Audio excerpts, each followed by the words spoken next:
Mystery of Arpeggio Fault is a new permanent game mode introduced in version 1.3. I like this game mode a lot more than I thought I would, and I haven't seen any guides on it on YouTube, so I decided to make one. This will be an introduction guide. This guide will cover the tech tree, support agents, and data files. I'll probably make a follow-up video with tips and advice from my personal experience of this mode. Other than that, let's get started. The objective of this game mode is to get to the very bottom. As you descend, you'll reach these checkpoints which will turn into your save points. As you keep going, you'll unlock new areas, more buffs, and builds. The combat is done in TV mode. To deal damage, you have to collide with your enemy. Your HP and attack is shown on the top right corner of your bamboo. If an enemy is not defeated after colliding with it, you'll also take damage equal to your enemy's attack. You can get items to increase your critical rate. A critical hit will deal double damage. If your HP reaches 0, you have a 10% chance of reviving. There are items that will increase that chance. If it's not successful, then it's game over. Let's go over tech tree. Tech tree can be found in the bottom right hand corner in your area select screen. This is where you can roll for your tech buffs. To roll for your tech buffs, you need to use these Crimson Silk. Crimson Silk are these red purple items that can only be obtained in this game mode. Tech buffs are permanent buffs for all your runs. You'll first start off with 3 tech buff slots. To unlock more slots, you will need to unlock more areas. There are 8 types of buff and each have 3 tiers except for combat up. There is the blue, purple, and orange tier. Blue being the lowest and orange being the highest tier. Identical buffs do stack with each other. These are the 8 tech buffs and their effects. First one is body empowerment. When you enter the next floor, your HP is increased by 5, 10, or 15 points. Second one is bonus supply. When you pick up a key, there's a 5, 10, or 50% chance of generating 1 chest. Third one is economic improvement. The coins that you pick up will be increased by 5, 10, or 15%. Fourth one is experience absorption. The EXP that you gain will increase by 5, 10, or 15%. Fifth one is explosive supply. It lets you start off with 1, 2, or 3 bombs. Sixth one is medical facility. When you take damage, there's a 5, 10, or 50% chance of generating a health tile. For 7th, we have combat up. Combat up only has 1 tier and increases your initial attack by 1. Last one is Resonia collection. When defeating an enemy, there's a 1, 2, or 3% chance of generating a Resonium tile. The amount of points or percentage buff that you receive, it depends on your buff's tier. Blue will be the lowest, and then goes from purple and then orange. Moving on, let's go over support agents. Support agents are companions that you could bring along to your run. Each agent has their own unique special effects or mechanics. You can bring up to 3 support agents in a run. When you start off, you only have 1 support agent slot open. To unlock the other 2 slots, you'll have to buy them using contribution points. To get contribution points, you have to defeat enemy. You gain 1 contribution point per enemy defeated. The first slot unlock will cost 50 contribution points, and the last slot will cost 100 contribution points. Supporting agent also are locked behind contribution points, except for Ambi, which you get for free.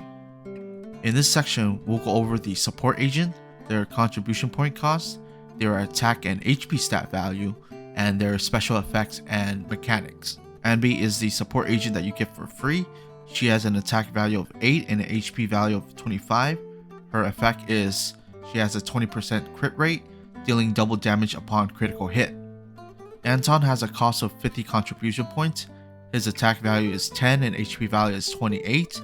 His special effects is he will continue attacking even after his HP drops to 0. When he attacks with 0 HP, he will lose 1 attack stat per attack.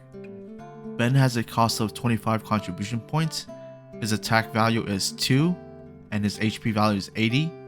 His effect is whenever Coletta is on the field, he has a 50% chance to generate an explosive bomb when attacking. Billy has a cost of 40 contribution points. His attack value is 30 and his HP value is 10. His special effect is whenever the protagonist gets damaged for the first time, Billy will lose 15 attack stats. Billy will also get 3 attack range. Please know that even with the range increase, he will still take damage from enemies at that range. Caesar has a cost of 30 contribution points. Her attack value is 3 and her HP value is 35.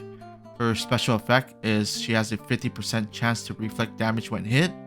She will take no damage when returning damage to the enemy. Corin has a cost of 20 contribution points.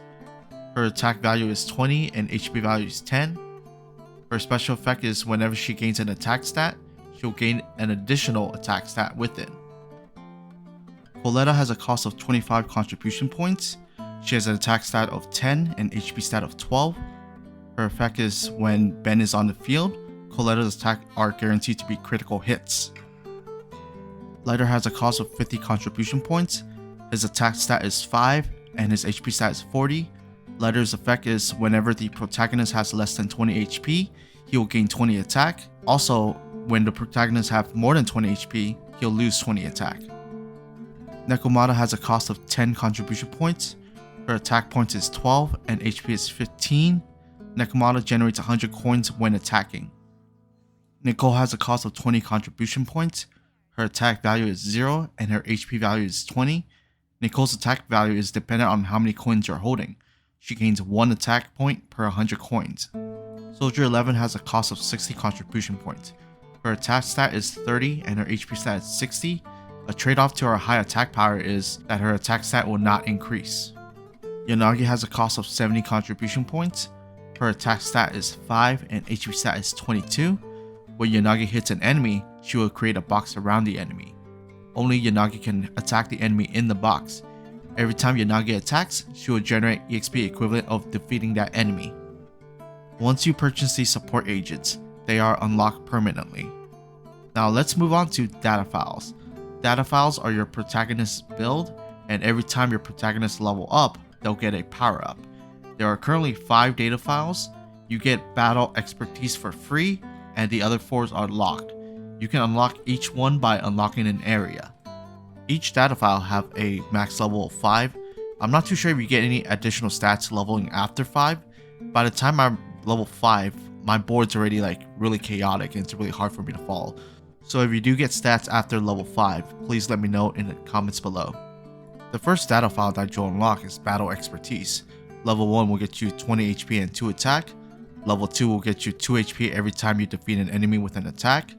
Level 3 will get you 20 HP and 2 attack. Level 4 will give you a 25% chance to trigger a critical attack. A critical attack will deal double damage. Level 5 will give you 7 attack. The second data file you'll unlock is Demolition Squad. Level 1 will get you 8 bombs. Level 2 will increase your bomb's attack by 10 and increase its range by 2. Level 3 will increase your HP by 50 points.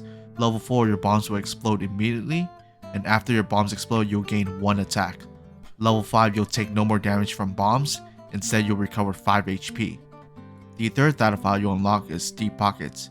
For level 1, when you take damage, you will generate 1 to 2 gear coin tiles. Each tile will have 50 coins. Level 2, the shopkeeper's attack will increase by 20 and the number of items for sale will be doubled. For level 3, if you somehow end up being broke, you can use your HP to purchase items. 1 HP will equal to 50 coins. When you reach level 4, you will immediately generate a large amount of items for sale and coins. Level 5 will give you a 20% chance of getting 1 attack when you pick up gear coins. The fourth data file you'll unlock is EXP buildup. For level 1, whenever you step on a new tile, there's a 40% chance of gaining 1 HP.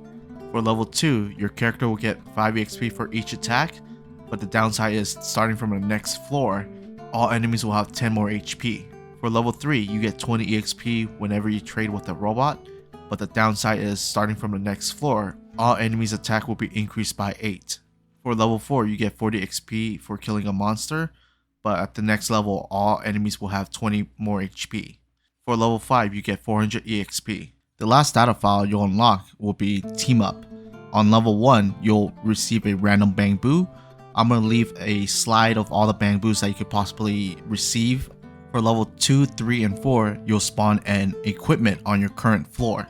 These equipment will be marked with a yellow box. Level 2 will spawn a protective suit that will reduce all damage taken by squad members by 7. The protective suit will be surrounded by enemies. Level 3 will spawn a metal shield on your current floor. It will increase your HP by 15 and then doubles the HP for all your squad members.